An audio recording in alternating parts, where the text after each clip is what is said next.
pretty much how they got in and stuff like that. Mm. Um, Again, like some people personally, most people I know personally and stuff, you're the first one who I've like reached out online to and everything. And I've done as much research as I can myself, okay, watching your podcasts and everything like that. Let me know if this is Which something is which ones did you watch? the what's it? What do you Like which call it? guests? Well, I've watched pretty much all of yours. So everything that I forget what you Oh call your wow, podcast. Critical Path, correct? Critical Path. Yeah, yeah, yeah. So I Yeah, pretty much yep, watched all of them. I don't. I think maybe one or two I haven't seen, but yeah, one yeah. I was actually very interested that you had no construction guests on. And it's mostly business forward and stuff like that.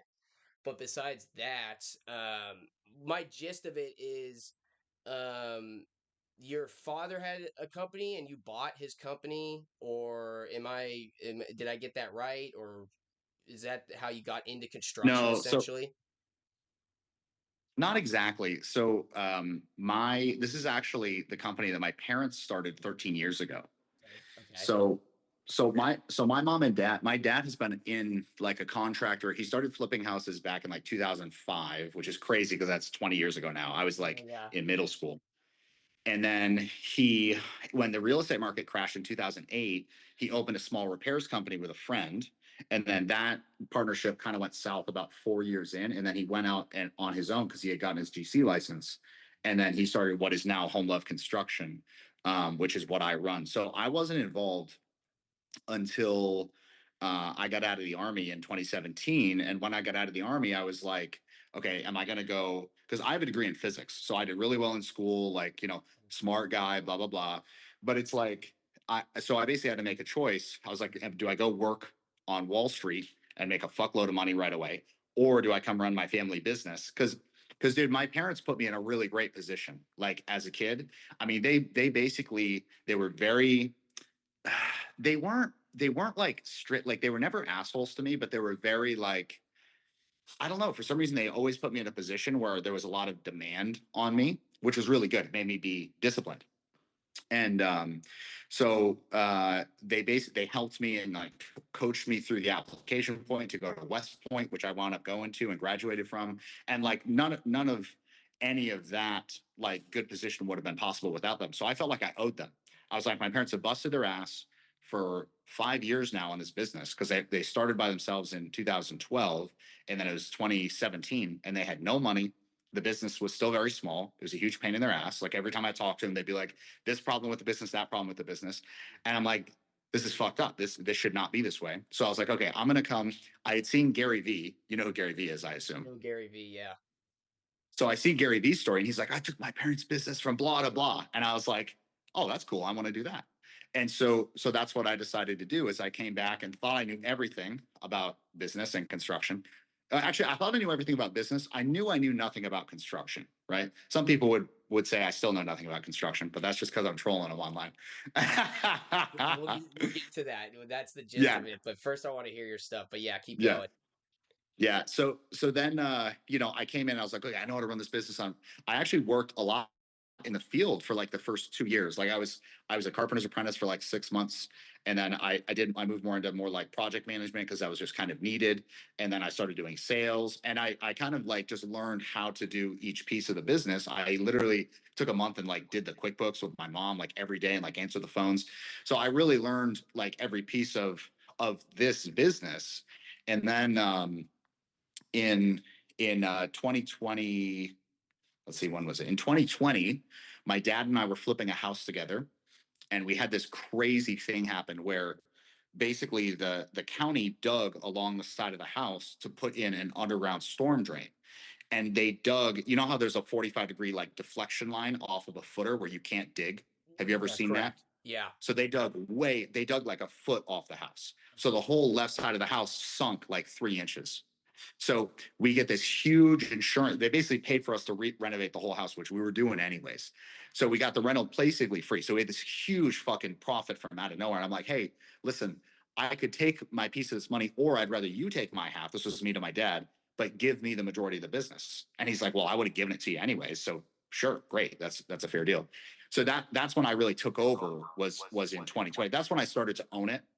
And then in 2021, 2022, so forth, then we've just exploded up in terms of growth.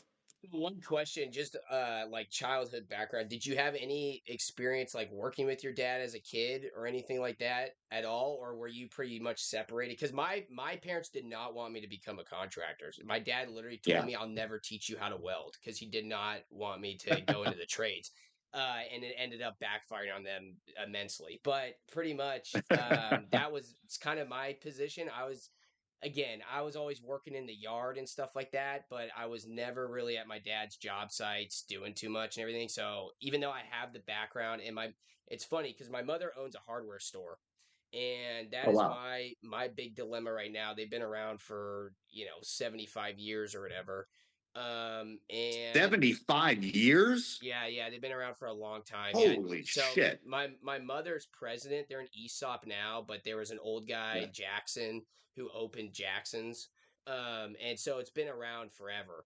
And but I could see they have lost so much market share and everything Mm, with everything online, Home Depot coming in, the other lumber yards and stuff like that.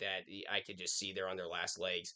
So I'm trying to kind of figure that out too, which yeah. is funny. Whether I'll buy into that business or not is a different story. But yeah, I'm kind of stuck in that predicament. But my parents didn't want me. They were separated. They separated me from it. So yeah, I kind of had to learn on my own, just getting jobs and listening to my dad get pissed off when I was buying tool belts and stuff. But and then Well, that I just went from there. yeah. Yeah, totally. And why did your dad not want you to learn it? Well, there's two men in the trades. There's one who wants their son to come with them and do it, and then there's two who, when you're not college educated and stuff, and you don't go to college. I only have a few years of college. I ended up dropping out. You always do wonder if you finish college and stuff like that, would you be in a better position in life and stuff? I believe so, statistically, most likely. For me, I don't think so. I think I would end up in construction anyways. You know what I mean? Mm, mhm. My biggest point, my way of getting up on everybody wasn't a college education. It was getting started so early that no matter how smart you were or whatever, I had built up so much market share. Everybody knew me.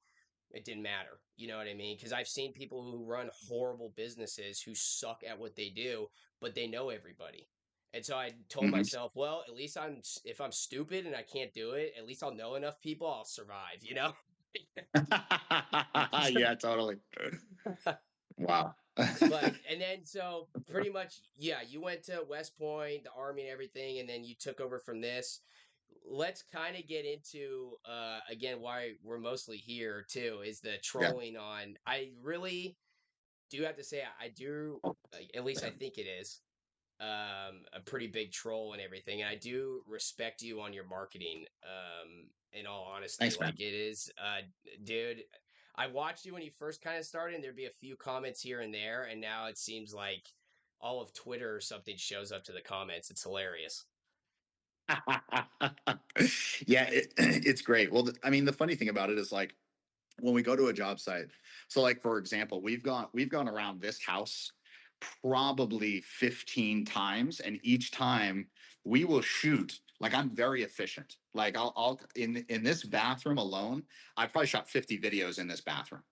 But like I'm very efficient in terms of like we will come to this job site, we'll spend an hour here, and we'll leave with 50 individual reels shot. Which then we have an editor in the Philippines we send them to. He bangs them out. Those are getting posted the next day.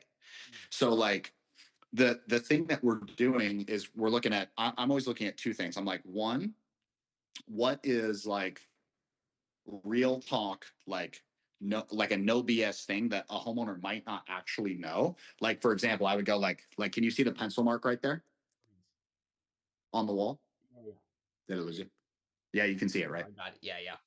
Yeah. So like I might tell them like, hey, listen, when your fixtures get hung, there's going to be pencil marks on the wall. Just know that your contractor is going to clean them off. Don't freak out when you see those. Now, to a homeowner, that actually could help them. They could be like, oh shit, okay, cool. I'm chilling. If my homeowners see it, who I'm working with, I can be like, hey, did you see my video? Like, chill the f out. Like, we're gonna clean the pencil off the wall with a magic eraser. Don't worry. But at the same time, by breaking it down to that like super basic level, the contractors who, a lot of contractors get their, um, like it's a pride point for them. They're very proud of how complicated their job is, which I don't like disregard that. Like construction is complicated as fuck, bro. I literally just became a partner in a restaurant. Supposedly the restaurant business is all really hard and blah blah blah. I'm like, dude, this is easy compared to construction. This is light work, like the restaurant industry. Okay. So I'm looking at like, okay, how can I give something that a homeowner might actually be interested in? But then other times I'll actually look and be like, okay, what's a super simple thing I can say that like contractors who are a little negative, it'll just blow their head off and they'll be like, oh my god, what did he say? And sometimes, to be honest with you, bro, sometimes I'll have something come out wrong. Like I'll say like the difference between a nail and a screw, and I'll call the screw a nail unintentionally because I'm just like talking. You say things wrong. I won't correct myself. I'll just roll with it Yeah. because then the comments will correct me. And when you get a bunch of comments, your videos go like, because there's engagement. They show them to more people. So that was your So whole kind of point essentially to start getting mhm. that market share on social media and everything. Yeah, and I didn't go like I've never, but up until maybe like a year and a half ago, I never made videos thinking like, oh, this is going to piss people off. I made Right. videos thinking like, hey, this might be useful to somebody, and they, somebody, some like my the primary amount of my attention is on how do I get more business because I'm trying to make money, dude. Like I've noticed Yeah. that every goal that I have requires some amount of money, so I'm trying to get, like as the kids say, I'm trying to get the bag. Like I'm really trying to make some money. And to do that, I need more customers, more awareness, Yeah. Um, No, and and so I at least on your point with the small doing the videos on the small details, same with me. I do, again, I do these prefab ADUs and stuff out here, and there's yeah. a lot of little things that people are always asking me questions on and stuff. And so I've gotten ahead of that and I've started doing videos on every little element, like how the shell is going to look, how the foundation is going to look, what's going to be happening during this process and all that. And two, only for Hmm. my business. It's just more efficient, man. I send all those videos to my clients and stuff right away. They have all these resources from there. If they have a question, I can reference them to the video. Hmm. It's a huge game changer in business if you do it right. You know what I mean? And it seems like you kind of Hmm. stumbled upon an extra gold nugget and getting a little extra traffic to your sites and to Totally. everything. You know what I mean? Yeah, 100%. Yeah, but that's the thing, man, is like I'm not the first person to stumble onto this gold nugget. You know what I mean? Like if you look at, if you like, who Grant Cardone is, I'm sure, Yeah, yeah, yeah. right? Like, dude, look at Grant Cardone's comments. They're crazy. Also another great example is there's this guy Jeff that runs Home Renovation DIY. Have you seen that Sounds channel? familiar. Yeah, yeah, yeah, yeah. He's always in a blue shirt. He's in Yeah, I Canada. do. He's Yeah, got a I do. short hair. So Yep. that dude, I looked through his comments the other day. Dude, he gets tons of hate, but that man is rich off of YouTube. He does like one or two projects probably every couple months. Like he doesn't even have a big company. He just is rich off of YouTube because he got a bunch of attention. And now he's got like Deal and like he's got like I think he's up to like 3 or 4 million subs on YouTube, but he gets hate on his videos, but that's just what comes with more awareness. Like it literally comes with the territory. I've Also not run into does one. Yeah, Go go ahead. ahead. Oh, I was gonna say it also just comes with the territory of construction, dude. Yeah, It doesn't matter how good you yeah, are, somebody's gonna say you suck. I mean, it seems like yeah, every single time, you know? yeah. That's right. That's right. And the thing that like I just had a guy on my podcast, Dave Moss, he's now like a that guy's a madman. I He's now did like a watch that one. I did watch that one, yeah. Yeah, so he's a client. He did like a project that was just shy of $1 million with us. And the one thing that he always really appreciated is like, yeah, like people are very critical on our construction and comments and stuff.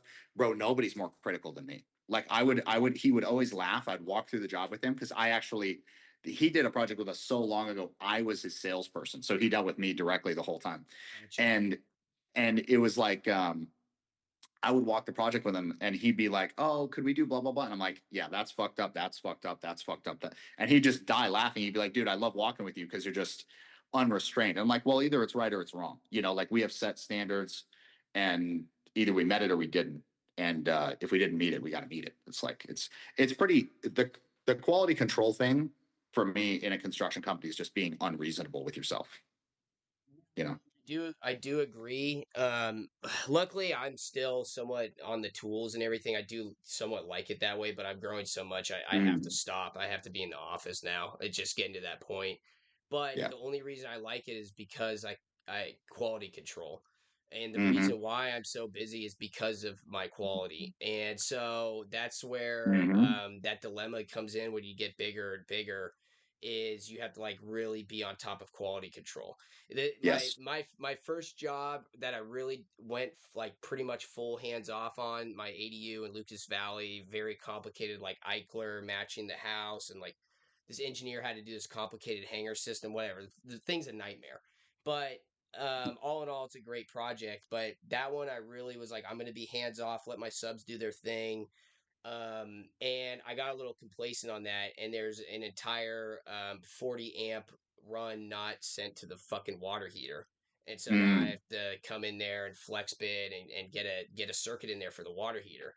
mm. And it just seems like every time I step back, more and more shit like that happens. And when that happens, then I start thinking, oh, I'm a shitty contractor, blah blah blah. But you have to remember, it's not all in your control. All you can do is be on site when you can be on site, check everything, and fix mistakes as they come. I guess Yeah. Well, the thing that I found, like the way that we get around that is because we definitely went through that is when we started expanding, we had a period where our quality dropped.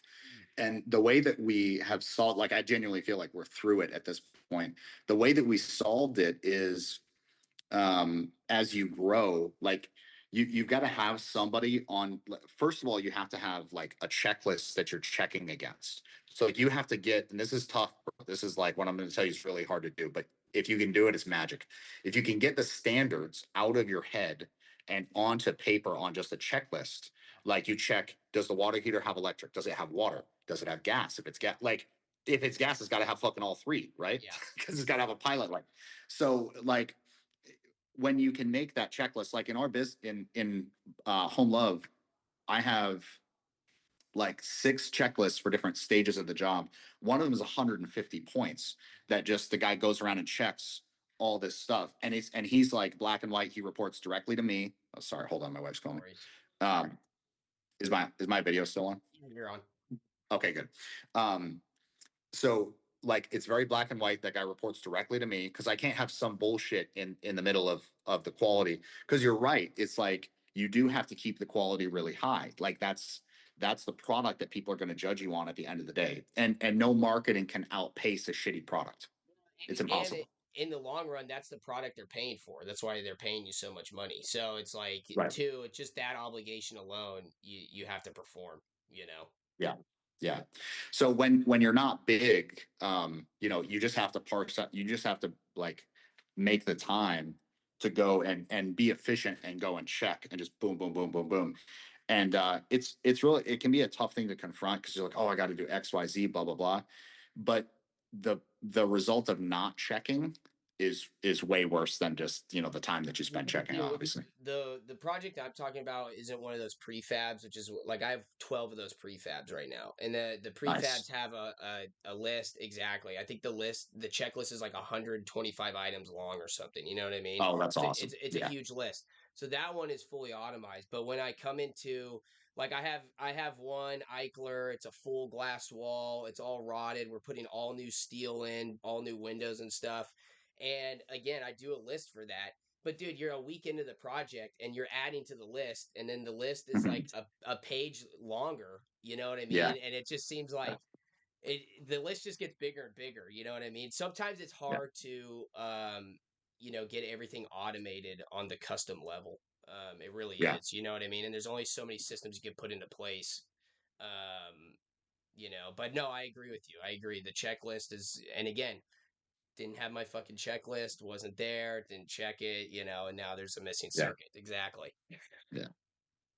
So, Yeah. what's your vision for the future of this and everything? I mean, you're still somewhat young, like Yeah. business wise and Yeah. everything. And so, yeah, what is your whole future? Just to kind of be on autopilot and let it do its thing, or do you want to like get into bigger stuff, like bigger commercial projects, or what? Yeah, good question. No, we're not. I mean, I may open a separate company to do commercial, but like we've pretty much nailed down that the purpose of this company is to help families love their homes. So it's like that's really what this company is made to do. You know, it's made to do custom residential, you know, builds and major renovations. Like every system in the company is built for that. So as far as the vision, like last year we contracted like $21 million last year, so we want to far exceed that this year. And then like my vision for this is to get it to $1 billion a year company in the state of Florida. um and simultaneously we're popping up like basically subcontracting companies. So like I've had a plumbing company for a year and a half now.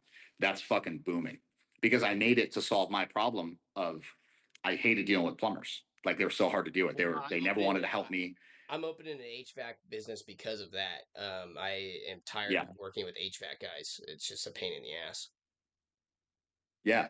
So I'm scratching my own itch and I'm finding that there's a big demand for plumbers. So we're literally like bringing on a new contractor account every week and like bidding their jobs out for them and starting to actually win jobs, and it's going amazingly well. Like the income graph on that plumbing company is month after month going up. So that's great. Yeah, so we'll pop a bunch of those up, and that's that's very profitable. Like construction isn't crazy profitable. It's one of those interesting things. Like it looks like it on paper at the beginning, but then you get through everything and it's over at the end. So the subcontracting companies really building the ecosystem is where it's at. Like, if you have a GC company, but then you sub everything to yourself, that's okay. That now that would be pretty interesting. That's pretty profitable. So that's where we'll go. We don't perform anything in house. We sub everything out, and I found that that's just the easiest way for me to you sub things everything too, right? Wyatt? Or I'm starting to, but dude, I've been full in-house for my entire life. I literally like Mhm. everything you see, I literally pour the concrete, I put the electric in, I put the HVAC in, I do everything. Wow. And it's because I can't. I have subs galore out here, man. I'm in the Bay Area in California. Everybody and their Mexican brother wants a job, right? The Yeah. problem is them getting the job done. Unfortunately, Yeah. and this is why I've done so well with this prefab company. My first year with them, I did 12 ADUs with them. Nice. I have 12 of them up right now, people working on them. So, Wow. and that is a growth of 2 years. Yeah. It's fucking incredible. But now I'm getting to the point I need other people. But the problem is how do you find another Wyatt MG? How do you find another Brad? Mhm. Right? Like Yeah. truly. Yeah. Luckily I have one, but I've created him since he started Yeah. with me and he now knows everything. But that was a 2 year Hmm. process. So yeah, Hmm. I'm doing the subs. I got two subs on two jobs next week, and pretty much I'm going to see how it goes. I might be smoking a pack of cigarettes a day, or I might be, sitting on the beach. We'll see what happens, but it next week is a huge test, man. Truly, truly, it's a huge Yeah. test. I my hope is that it goes amazing. That's what I want. I hope it goes fucking great.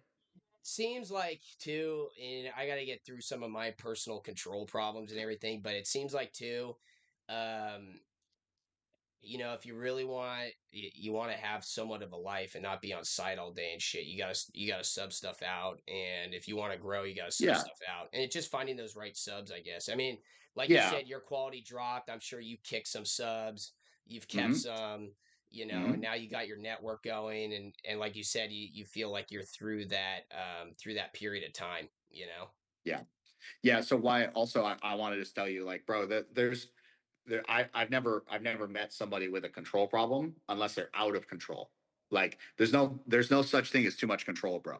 Like Yeah, I know what you mean. I come in, Well, what I and a mean by job is on. that, what I mean by Yeah. that is I gotta let my guys pick up the tool trailer, go to the job Mhm. site. I show up at 9 or or I show up right away, then go to another job. What I mean by control is like when I get on site, dude, I get the itch to put the bags on and like be there and like and that's my control problem that I have to step back on and I have to start Sure. controlling the other stuff. You know what I mean? Yeah. Okay. Yeah. Yeah. Yeah. Well. Yeah. Good. Then that's that's that sounds right. Like yeah, you have to be in control of the back office shit, of course. Yeah. Exactly. And bro, it's just confronting it. Once you get good out of here, like oh, this is easy, no problem. Yeah, well, I'm gonna take that good vibe and put it towards next week. I appreciate it. Yeah, dude. Yeah, I hope it goes great for you, brother. Dude, thanks for having me on and chatting with me. This is This great. was a short one and everything, but I'm glad we got to talk. Let me know if you want to add anything, if you want to plug anything, go for it, and then we could wrap up here. Okay. Well, I mean, I am going to be doing I've done this before and I haven't really had the time, but we have a couple big projects that are closing, so I'm going to have some more time. I'm going to be launching basic like a builder back office type thing. Like it's funny, I have three different companies that I pay like 10 to 15K a month individually to help me with certain parts of my business, and I'm like I get so much value out of that. I'm like, damn, why don't I do this for some contractors? So I'm going to be launching a like a builder's back office service. I'm probably only going to take on like 5 people. And so if contractors see this and you want help with the business side, like you're like, God damn, I know how to run the tools, but I don't know how to get off the bag. Like that's something that I'm good at. You know what I mean? So, anyways, that's the thing that I would plug is if somebody's seeing this and you need help getting off the tools, hit me up. All right, coolio. Well, thanks for Yeah, talking with me, dude, and I will see you on the online universe. We'll be talking shit, the whole thing. And I'll talk to you later, dude. please. Have a good rest of your weekend. Thanks, Wyatt. Hey, thanks so much, man. This is great. Of You're course, awesome. dude. Talk to you. Bye. Okay. See you.